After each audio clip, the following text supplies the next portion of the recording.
दोस्तों, स्वागत है आप सभी का हमारे YouTube चैनल पर। दोस्तों, हम पढ़ रहे थे विराम चिन्ह के बारे में।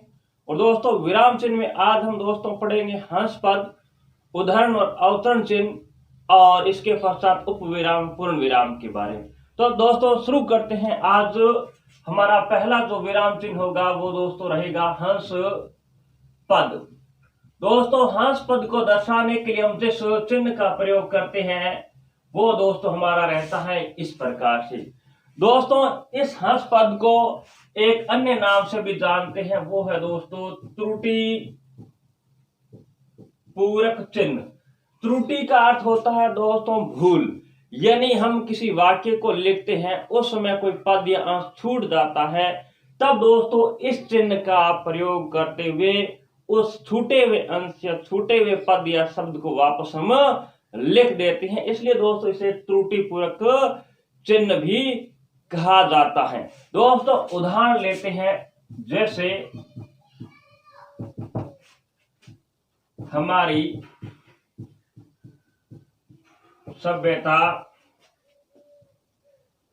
धूल के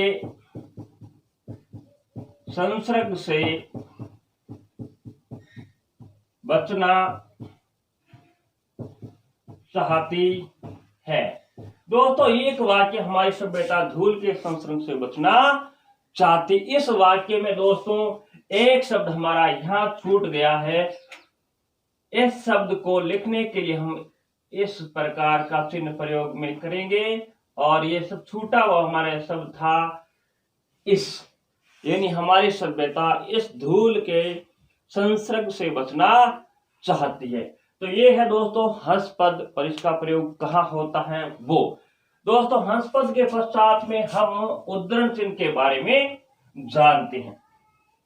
दोस्तों उद्धरण चिन्ह को दोस्तों एक नाम और है जिससे हम जानते हैं, वो है अवतरण चिन्ह।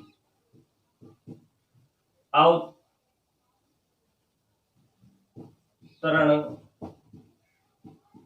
चिन्ह। दोस्तों उद्धरण चिन्ह और अवतरण चिन्ह को दर्शाने के लिए दोस्तों हम एक तो एकल अवतरण का प्रयोग करते हैं, दूसरा होता है दोस्तों दोहरा अवतरण। यानी एकल अवतरण का प्रयोग कहाँ होता है और दोहरे अवतरण का प्रयोग कहाँ करते हैं, आइए समझते हैं। सबसे पहले हम बात करते हैं दोस्तों एक हरे अवतरण या उद्धरण चिन्ह के बारे में। दोस्तों एकहरे अवतरण या उद्धरण चिन्ह का प्रयोग हम कवि के उपनाम में करते हैं और किसी लेखक की रचना में भी करते हैं। जैसे दोस्तों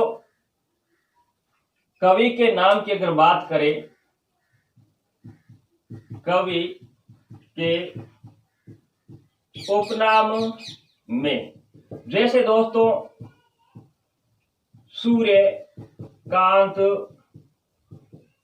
त्रिपाठी, ये हमारे कवि का नाम है और इनका उपनाम क्या है दोस्तों, निराला। तो निराला शब्द को हम क्या करेंगे, सिंगल इन्वर्टेड कोमा बंद करेंगे, एक हरेन एकल अवतरण चिन्ह या उद्धरण चिन्ह में लिखेंगे। दोस्तों दूसरा इसका प्रयोग हम करते हैं किसी लेखक की रचना में। जैसे दोस्तों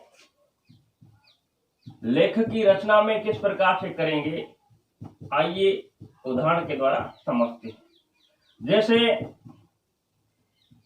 गांधी जी ने अपनी आत्म कथा सत्य के प्रयोग। दोस्तों ये सत्य के प्रयोग क्या है, गांधी जी की आत्मकथा है। तो गांधी जी ने अपनी आत्मकथा सत्य के प्रयोग लिखी या गांधी जी की आत्मकथा सत्य के प्रयोग है। तो दोस्तों इस रचना को हम क्या करेंगे, एकहरे अवतरण चिन्ह या एकहरे उद्धरण चिन्ह में बंद करेंगे। ये तो दोस्तों हुई एकहरे अवतरण या उद्धरण चिन्ह की बात। अब बात करते हैं दोस्तों दोहरे अवतरण चिन्ह की, यानी डबल इन्वर्टेड कोमा, यानी दोहरा अवतरण चिन्ह है उसका प्रयोग हम कहाँ करते हैं।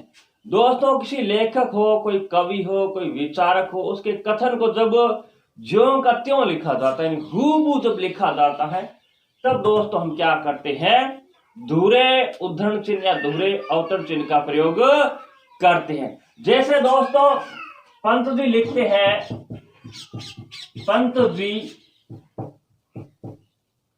लिखते हैं, क्या लिखते हैं दोस्तों, यह उनका कथन है, कथन है, हिंदी ने अब तुतलाना छोड़ दिया है, अब वह पिए को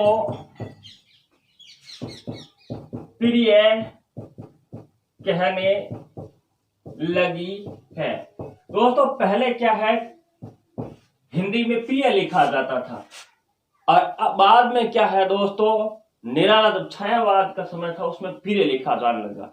तो निराला ने कहा कि हिंदी ने अब तुतलाना छोड़ दिया है, वह प्रिय को प्रिय कहने लगी है, या प्रिय कहने लगी, लेकिन नहीं, उसका किशोर कंठ फूट गया, उसका अंग अस्पष्ट अंग कंठ छंट गए हैं। तो दोस्तों ये हमारा क्या है, निराला का कथन है, यहां से लेकर के यहां तक। तो इसको क्या है कि हम डबल इन्वर्टेड कोमा में लिखेंगे। दोस्तों ये था अवतरण या उद्धरण चिन्ह के बारे में। अब दोस्तों जिस चिन्ह के बारे में हम चर्चा करेंगे वो दोस्तों हमारा रहेगा उपविराम, या दोस्तों उसको अपूर्ण विराम भी कहते हैं। उप विराम, या दोस्तों इसको क्या कहेंगे, अपूर्ण विराम। दोस्तों इसको दर्शाने के लिए जिस हम चिन्ह का प्रयोग करते हैं वो दोस्तों हमारा रहता है ये। दोस्तों इसका प्रयोग हम संवाद लिखने, शीर्षक आदि के लिए क्या कि हम करते हैं। जैसे दोस्तों शीर्षक है, निबंध हम लिखते हैं, उसका शीर्षक लिखते हैं प्रदूषण, और प्रदूषण के पश्चात हम क्या करते हैं, अपूर्ण विराम लगाते हैं, उप विराम लगाते हैं, फिर लिखते हैं एक गंभीर समस्या। दोस्तों उप विराम का प्रयोग इस प्रकार से हम करते हैं। दोस्तों इस वीडियो में इतना ही, मिलते हैं अगले वीडियो में नए विराम चिन्हों के साथ, तब तक के लिए नमस्कार।